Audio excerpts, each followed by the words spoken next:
Nakatayo ang ating bida sa harap ng mga hukom, at isang magandang dalaga ang labis na humanga sa kanyang husay sa pag-arte.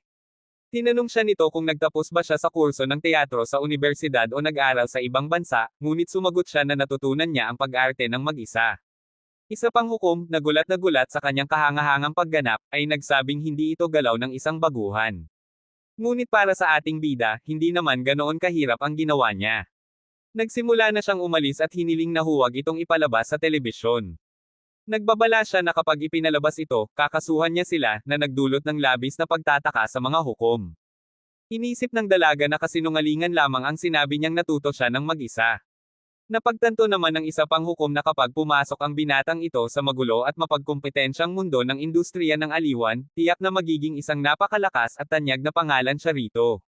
Si Juan, ang tunay niyang pangalan, ay nakatayo sa labas at pakiramdam niya ay hiyang-hiya siya.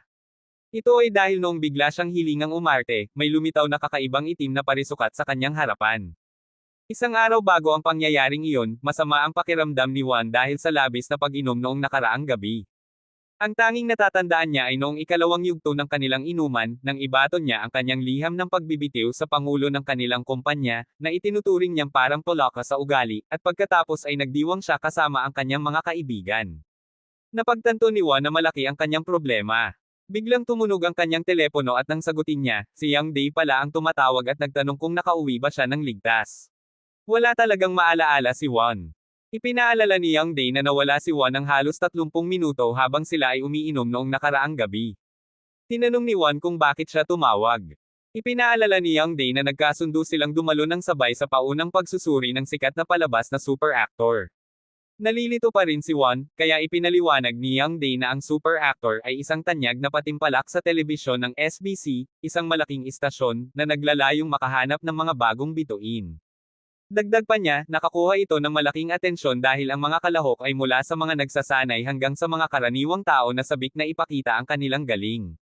Sinabi ni Juan na dati ay sinasabi lang ni Yang Day na libangan lamang ang pag-arte, pero ngayon ay gusto na niyang gawing hanap buhay ito. Sinabihan siya ni Yang Day na tumahimik at ipinaliwanag na inimbite niya siya dahil nakapasa na siya sa unang bahagi ng pagsusuri. Sinabi ni Juan na wala siyang maalala sa mga pangyayari kaya wala siyang ganang sumama. Kinabahan si Yang Day at nakiusap na samahan lang siya nito, at nangakong ililibre niya ito ng maraming samgyeopsal at sojo pagkatapos ng lahat. Nagpasalamat si Juan, ngunit hindi nasiyahan si Yang Day sa kanyang naging tugon. Pagkatapos, ibinalita ni Yang Day na isa sa mga hukom ay si Hong Hai. Nang marinig ni Juan ang pangalang ito kinabukasan, namula siya at agad na pumunta sa lugar ng patimpalak. Mahigit kalahati ng mga upuan ay puno na. Tuwang-tuwa siyang makita ang sikat at magandang si Hong Hai. Iminungkahi ni Juan kay Yang Day na doon sila umupo. Nanginginig sa kaba si Yang Day, at tinanong siya ni Juan kung bakit siya kinakabahan gayong nakapagtanghal na ito ng walang bayad sa isang samahan ng mga aktor. Makalipas ang ilang minuto, halos hindi na makakilos si Yang Day sa sobrang kaba at kailangan niyang umihi. Sinabihan siya ni Juan na magmadali at pumunta sa palikuran. Umalis si Yang Day habang sinasabing kapag tinawag ang kanyang pangalan, tawagin agad siya. Napatawa si Juan at inisip kung makakabalik pa ito sa loob ng 3 minuto, ngunit lumipas na ang 10 minuto at wala pa rin ito. Kinabahan si Juan at nagtaka kung may nangyaring masama, kung bakit ito matagal, at ano ang mangyayari kapag tinawag na ang pangalan nito. Sa tamang oras, tinawag sila ng tagapag-anunsyo. Habang sinusubukan niyang umalis at nagdadahilan na baka namali lang siya ng narinig, tinawag silang muli. Inisip niya kung nahulog kaya si Yang Day sa palikuran o kung ano pa man ang nangyari. Humingi ng paumanhin si Juan sa tagapag-anunsyo at sinabing nasa palikuran lang ang kanyang kaibigan at pupuntahan niya ito agad. Sinabi ng tagapag-anunsyo na mauuna sana ang kaibigan niya kaya hindi sila makapaghihintay ng matagal, at aalisin ito sa laban kapag hindi nakarating agad. Nakakalungkot naman na matanggal ng ganoon lang, kaya nakiusap si Juan na bigyan pa sila ng kaunting oras. Nakipag-usap ang tagapag-anunsyo sa kanyang radyo at pagkatapos ay ngumiti ng nakakakilabot. Sinabi niyang ayos lang kung mahuhuli si Yang Day. Nang buksan ni Juan ang pinto, nasa harapan na niya ang mga hukom. Kinakabahang tumayo si Juan habang sinasabi ng tagapag-anunsyo na kinukunan na ng pelikula ang unang bahagi ng pagsusuri. Hiniling niyang maghintay muna at gagabayan nila siya sandali. Ngunit namangha si Juan nang makita si Hayan doon at naisip na talagang nakabibighani ang ganda nito. Pagkatapos, inabutan siya ng isang lalaki ng script at sinabing ang gawain ngayon ay bigla ang pagganap. Nang tingnan niya ang script, lumitaw ulit ang kakaibang itim na parisukat sa tabi nito. Nag-usisa siya at tinuro ito gamit ang kanyang daliri. Biglang lumiwanag ang kanyang buong katawan at hinigop siya papasok dito. Nang dahan-dahan niyang idilat ang kanyang mga mata, napalingga siya at nakita niyang napapalibutan siya ng kadiliman. Biglang may lumitaw na bagong script sa kanyang harapan. Ang pamagat nito ay hindi kilala at may antas na F. Halos 10% lamang ng nilalaman ang nababasa. Habang hawak niya ito, napaisip siya, ito kaya ang parehong script na ibinigay sa akin kanina. Habang may mga bagong salitang lumilitaw sa pahina, hinawakan niya ang nakasulat na pagpipilian, takot na lalaki. Ang itim na parisukat ay nakumpleto na ang paghahanda, at siya ay nagsisimula pa lamang gamitin ang kakayahang ito sa antas na 10%. Nang marinig ni Juan ang boses na nagsasalita, nagsimula siyang magtanong, may tao ba dito?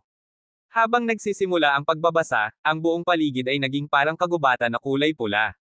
Habang nakatingin sa paligid, napaisip si Juan, panaginip ba ito? Napagtanto niyang masyadong totoo ang pakiramdam nito para maging panaginip lamang. Biglang nakaramdam siya ng panganib at nagsimulang tumakbo ng mabilis hanggat kaya niya. Kailangan niyang tumakbo ng walang tigil, ngunit nagtataka siya kung bakit siya tumatakbo sa sandaling iyon. Pagkatapos ay napagtanto niyang may humahabol sa kanya. Biglang may lumitaw na lalaki sa kanyang likuran at sinabihan siyang huminto sa pagtakbo.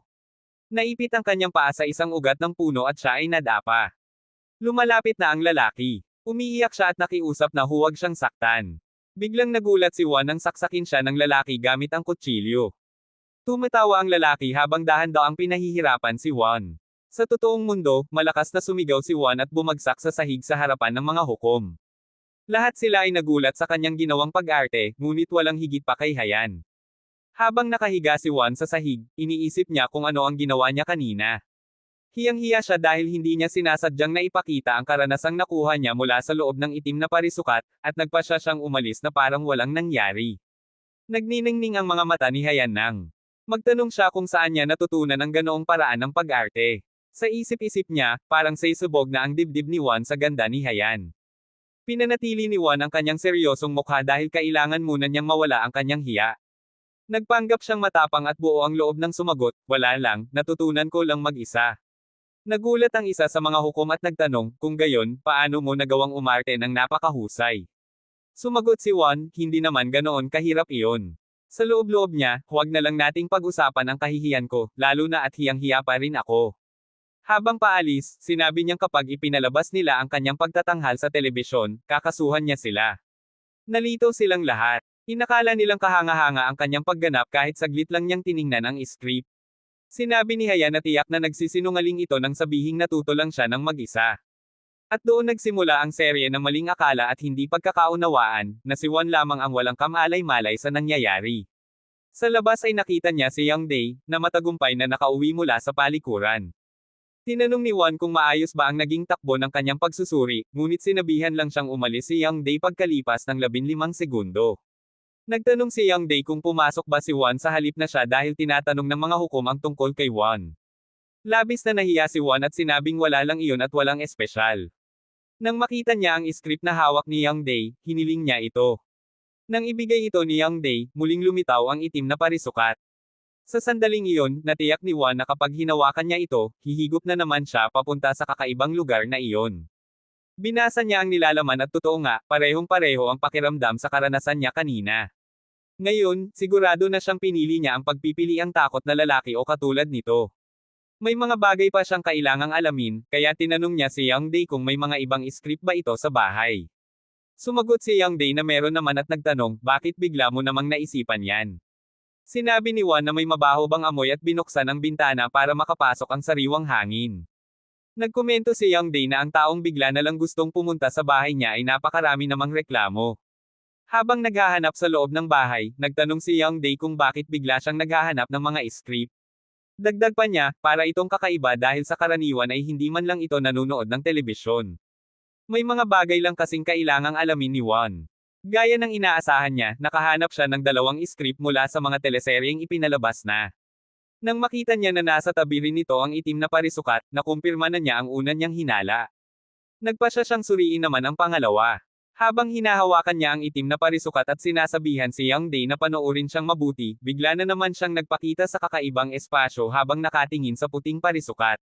Napansin ni Juan na tila patuloy na tumataas ang bilang nito sa tuwing nakakakuha siya ng bagong script o kwento. Nang magpasya siyang umalis, napagtanto niyang naipit siya doon.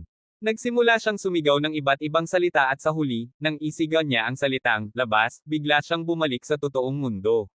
Nalito si Young Dae sa mga ikinilos niya. 5 minuto siyang nawala sa paningin ni Young Dae, ngunit sa totoong oras ay wala namang nagbago at parang isang kisap mata lang ang lahat. Biglang tumunog ang telepono ni Young Dae. Nakikipag-usap ito sa tawag at bumulong kay Juan na tumatawag ang tagapamahala ng palabas na super actor at gusto siyang makausap. Muling naramdaman ni Juan ang kanyang kahihiyan. Sa mahinang boses ay, sumagot siya, sige. Sinabi ng babae sa kabilang linya na nakikipag-ugnayan sila sa kanya dahil dumalo siya kasama ang isang kaibigan ngunit siya naman pala ang nakapasa. Pagkatapos ay nagtanong kung may balak pa ba siyang bumalik sa super actor. Napaisip si Juan, pinagtatawanan ba nila ako? Nagpanggap siyang matapang at sumagot na ayaw na niyang bumalik at nanggaling lang naman siya doon para pampalipas oras. Awkward na tumawa ang babae at nagtanong sa sarili, kung ganoon, kung seryoso sana siyang sumali, gaano kaya kataas ang maabot ng galing niya. Tinanong niya kung hindi ba siya masyadong prangka. Sumagot si Juan, ano naman ang magagawa ko kung iyon naman ang katotohanan. At sinabing kalimutan na lang nila ang lahat. Sa isip-isip niya, pakiusap, kalimutan niyo na lang sana ang lahat ng yan. Inakala ng babae na kapag ipinalabas ito sa telebisyon, tiyak na sikat na siya agad. Nagpasya siyang huwag nang isama ang recording ng kanyang pagsusuri. Tinanong ni Juan kung maaari bang makuha niya ang kopya ng kanyang ginawang pagtatanghal. Pumayag naman ito at sinabing ipadala niya ang kanyang numero ng telepono. Nagpasalamat si Juan at ibinaba na nila ang tawag.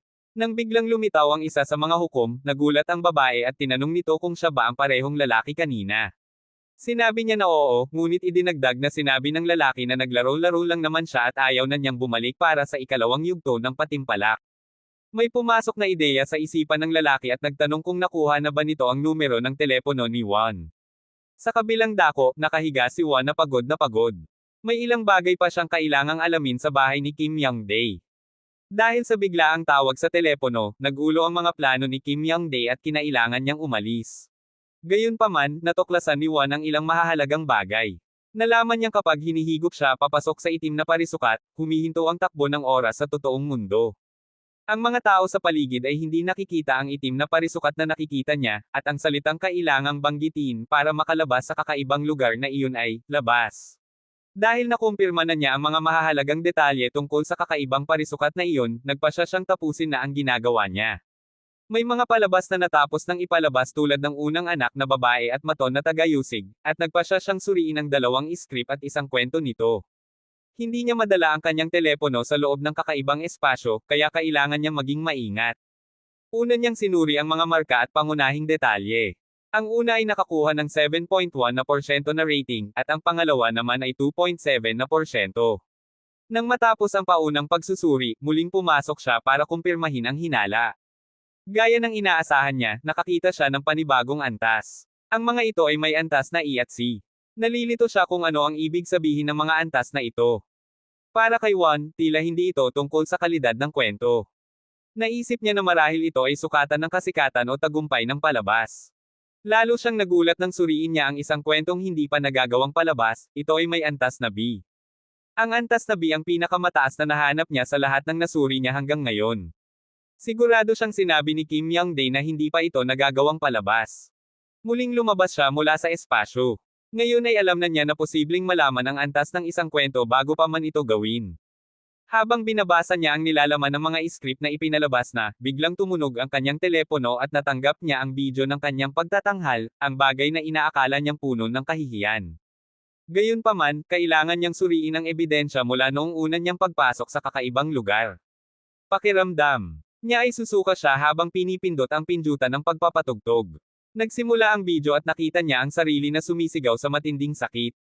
Sa kabilang dako, pinapanood din ang parehong video at isang dalagang nagulat sa kanyang husay ang nagtanong kung nasaksak na ba talaga sila ng kutsilyo noon. Sinabi niya kay manunulat Park Yuni na tingnan ang kakaibang pagpapahayag ng damdamin ng lalaki at nagtanong kung naalala ba niya ang isang tauhan noong nakita niya ito. Naalala ni Yuni ang papel ng pagsusuri sa ugali ng tao sa paglikha ng isang karakter na may sakit sa pag-iisip. Nag-aalala si Yuni dahil isa itong napakahirap na papel at wala siyang mahanap na aktor na kayang gumanap nito ng maayos. Gayunpaman, gusto niyang makita ng personal ang husay ni Juan. Sa kabilang dako, habang pinapanood ni Juan ang video, napagtanto niyang mas mahusay pala ito kaysa sa inaakala niya. Naintindihan niyang hindi lang pala basta swerte ang pagpasok niya sa unang yugto. Talagang nakapasa siya dahil sa kanyang husay sa pag-arte. Inimahinasyon niya ang sarili na seryoso ang mukha habang sinasabi sa kanila na hindi naman ganoon kahirap ang ginawa dahil siya ay isang henyo. At ang mga hukom, na gulat, ay nagsasabing, totoo bang kalahok siya? Dahil sa hiya, napagtanto niya ang kanyang ginawa noon. Inisip ni Juan na hindi na siya muling makikita pa nila kaya wala naman itong masyadong halaga sa kanya, at nagpasya siyang tapusin na ang mga eksperimento sa kakaibang espasyo. Maaaring mayroon pang mga kakayahang hindi pa niya alam. Gayunpaman, ayaw na ayaw niyang bigla na lang siyang masaktan o mamatay. Kinaumagahan, may malalim na bilog na sa ilalim ng kanyang mga mata. Hindi tulad ng unang pagkakataon, mas malinaw na ang kanyang isipan. Naaalala niya ang bawat linya ng sinasabi ng mga tauhan sa script. Kahit ang simpleng tindero sa kape na binasa lang niya saglit. Hindi lang ang mga linya, kundi pati ang 5 pandaman ng tauhan, ang kanilang damdamin, lahat ay tumimo na sa kanya. Habang iniisip niya ang antas ng kanyang husay, seryoso niyang isinasaalang-alang na maging isang aktor. Pakiramdam ni Juan ay parang nabubuhay siya ng panibagong at kawili-wiling buhay. Biglang tumawag ang isang numero na hindi kilala. Nang sagutin niya, ito pala ang tagapamahala na si Song Mano. Naaalala ni Juan ang lalaking ito, ang lalaking may balat. Nagpakilala si Mano at nagtanong kung maaari silang magkita sa lalong madaling panahon. Nanatili muna sa isip ni Juan ang kanyang imahe bilang matapang at mahirap lapitan at sinabihan itong sabihin muna ang dahilan. Medyo nahihirapan si Mano na pag-usapan ito sa telepono. Kung maaari, mas gusto niyang makipag-usap ng personal. Sinabi ni Juan na maaari silang magkita sa 4:00 ng hapon dahil iyon lang ang oras na kaya niya. Sinabi ni Mano na darating din ang ilang iba pang kasamahan na kasangkot sa proyekto at ipinadala niya ang tirahan. Sumangayon si Juan at nagpasalamat si Mano. Nag-aalala si Juan at nagtataka kung bakit nila gustong makita siya. Ayon kay Kim Young-dae, narinig niyang mga sikat at makapangyarihang tao ang mga ito. Tiningnan niya kung gaano sila kasikat.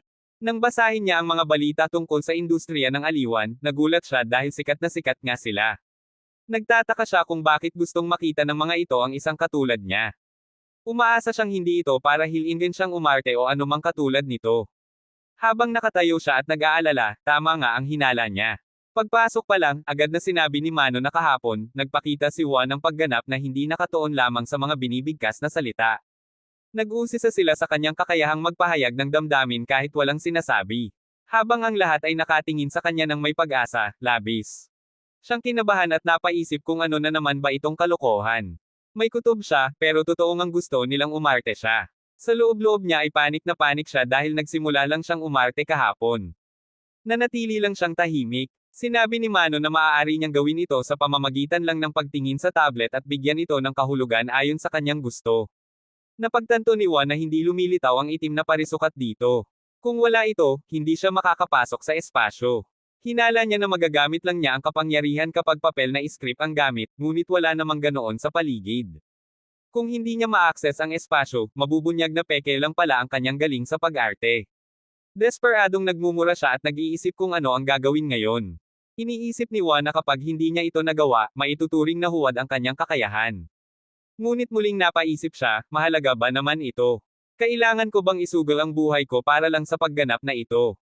Sinimulan ni Juan ang kanyang pagtatanghal sa pagsasabing, ngayong araw, at lahat sila ay matamang nakatingin sa kanya. Nagpatuloy siya sa pagsasabing naglalakad lang siya sa kalsada at sa kanyang isip-isip ay isa lang siyang karaniwang tao na walang alam tungkol sa pag-arte. Napaisip si Juan, dapat kaya bang sabihin ko na lang ang totoo? Habang nagtatanghal sa harapan nila, idinagdag niya na biglang may isang pusa na sumugod sa kanya, tila walang saysay at magulo ang kanyang ginagawa. Inakala nilang walang kwenta ang kanyang pagganap. Bamulong-bulong pa si Juan ng mga walang kahulugang salita at naisip ni Mano na mas malala pa ito kaysa sa isang baguhan. Ibang-iba ito kumpara sa kanyang ginawa kahapon. Naisip din ni Haya na ibang-iba na siya kumpara noong sumali siya sa super actor kahapon. Inakala ni Yuni na mas mahusay pa ng 100 beses ang isang nagsasanay na aktor kaysa sa kanya. Nagpasya si Juan na gawin na lang ito ng basta-basta at umuwi na. Wala namang saysay ito. Nagpanggap pa rin siyang matapang. Sinabi ni Juan sa kanila na nahuli na siya kaya dapat itigil na ito at palayain na siya. Nagtataka si Mano kung ano ang sinasabi nito. Pagkatapos ay napagtanto niya na nagpapanggap lang pala si Juan na hindi marunong umarte ngayon, at nagtanong kung bakit siya gumagawa ng ganoon. Napagtanto din nila na ipinapahayag lang pala niya ang kanyang pagkadismaya at galit sa pamamagitan ng kanyang pagganap ngayon. Nalilito si Juan at iniisip, paano ba umarte na parang hindi ka marunong umarte? Iniisip ni Juan, sinabi ko na sa kanila na palayain na nila ako. Pero nagsasalita lang ng mga kakaibang bagay si Mano. Naisip ni Juan, huwag mong sabihin sa akin na nakuha ni Mano ang ganyang conclusion dahil tinitingnan niya akong parang isang baliw na henyo. Bahala na. Pinanatili lang niya ang kanyang imahe at sumagot na nangyari lang iyon dahil bigla nilang hiniling na umarte siya ng walang anumang paliwanag. Idinagdag niya na hindi maganda ang pakiramdam niyang tretuhin siya ng ganito. Sinabihan siya ni Mano na maghintay at humingi ng paumanhin, sabay sabing kumalma lang. Masyadong nagmadali si Mano dahil gusto niyang ipakita ang galing nito sa lahat. Ipinaliwanag niya ang lahat at nakiusap na maupo sila at makinig. Nakahinga ng maluwag si Mano nang maupo si Juan dahil hindi niya maaaring palampasin ang isang napakagaling na alagad ng sining na katulad niya. Diretsahan sa punto, sinabi niya na naghahanda sila para sa isang bagong palabas at gusto nilang kunin siya bilang aktor para rito. Una ay inintindi niya ang mga salita, at pagkatapos ay labis siyang nalito at nagtataka kung seryoso ba ang lalaking ito. Ipinakita ni Yuni sa kanya ang unang bahagi ng script. Ito ang kauna-unahang pagkakataon na ipinakita ito sa isang tagalabas. Hiniling niyang pumili siya ng anumang papel mula rito at itanghal ito. Nakiusap si Mano na huwag siyang mahiya at pumili ng anumang papel at basahin ang ilang linya mula rito. Kumpiyansa si Mano na kapag ipinakita ni Juan ang kanyang galing, tiyak na mapapasa kanya ang papel. Gayunpaman, hindi nila alam kung paano niya ito gagampanan. Sinabi ni Juan na babasahin muna niya saglit. Makalipas ang ilang sandali, nagulat silang lahat ng piliin niyang gumanap bilang katulong na tagapamahala na si Park, ang eksenang kasama ang aso, at ito ang papel ng taong may sakit sa pag-iisip na matagal na niyang hinahanapan ng gumanap. Naisip ni Yuni na hindi ito parang itinalaga lang sa kanya, kundi kusang loob niyang pinili ang napakahirap na papel na ito nang walang pag-aalinlangan. Naguluhan siya nang ibaba nito ang script at nagtanong kung kaya ba niyang gawin ito nang hindi tumitingin sa papel. Pumayag ito at nagtaka siya kung naintindihan na ba niya ang lahat, mula sa mga linya, direksyon, damdamin, at iba pa. Pagkatapos ay sinabi ni Mano, simulan na natin agad. Nasa sabik si Mano at nagtataka kung anong uri ng pagganap ang ipapakita sa kanila ng kahangahangang henyong ito. Tahimik lang si Juan, ngunit biglang nagbago ang kanyang tingin, kasama na ang kanyang buong presensya.